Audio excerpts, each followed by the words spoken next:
अब हमारा नायका भैया बानी एगो आज ना तो काल भैया भैया आज ना तो काल अब और मनोकामना वाला गीत गायब हम ऐसे के रहुआ बहुत बड़ हमार फैन प्रेमी बुझाता नहीं कैसे सुनी काहे को नहीं हो हमारा के हो गाड़ी दिलन विधायक जी सुखा दो पूरा यूट्यूब पर तो हम जान ले कि सबसे बड़का हमार चहेता ऊ है बाड़े पूछी का है अच्छा वो अगला कितना टाइम बाकी था तहार निमन का बोर की देखो था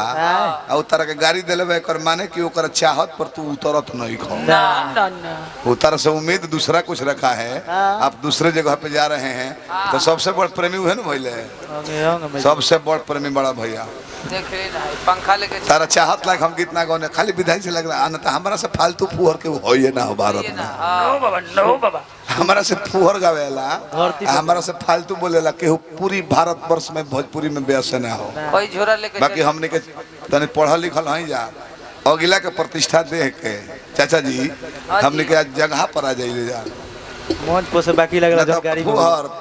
अरे बोरा जेकर नाम के होना जानत यो जगह पर हम पहुंचा दिले गोनई में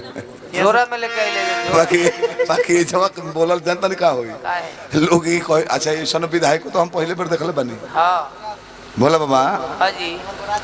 एगो मुखिया बन जाता लो हां तो 10 मिनट बैठल है कहले कि चल रहे हैं रेस्ट करने बहुत कोई जगह जाके सूत रहता लो लड़का का विदाई दे दिल बोले कहीं गाली है सन बेसावा तो दे दे दिए वैसा तो हम इंसाने ना देखल नहीं है इतना देर बैठ रात भर बैठले रहबन जितना देर गौ नहीं होता एगो रउआ का देखनी है एगो ददन पहलवान बड़े हमारा आटे बगल का मुआ मंत्री जी पूर्व मंत्री डुमराव के विधायक जी एकदम सेम रउए दिमाग के बाड़े रात भर सुने ले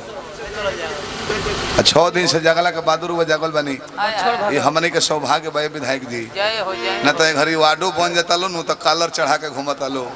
बुझा था कि बनल बड़े वो मुख्यमंत्री ऐसे बाइक के चलता चल के दिखाई रउआ विधायक होकर रउआ में नॉर्मलिटी इतना बा बहुत बहुत हार्दिक अभिनंदन करते हैं रउआ धन्यवाद हमारा भोला बाबा और पति हैं प्रॉपर्टी डीलर जवाब हो आ तबो हतनो घमंड भीतरी ना रहेला ना सुबह कहीं फोन कर दे जा कहीं पहुंच जाइले गौनई में खाली बाकी राहु हमने पर फोन नहीं करत हम ए भाई तो तालो का मोबाइल बंद रहा था चालू रही ओकर अपन कोई जाई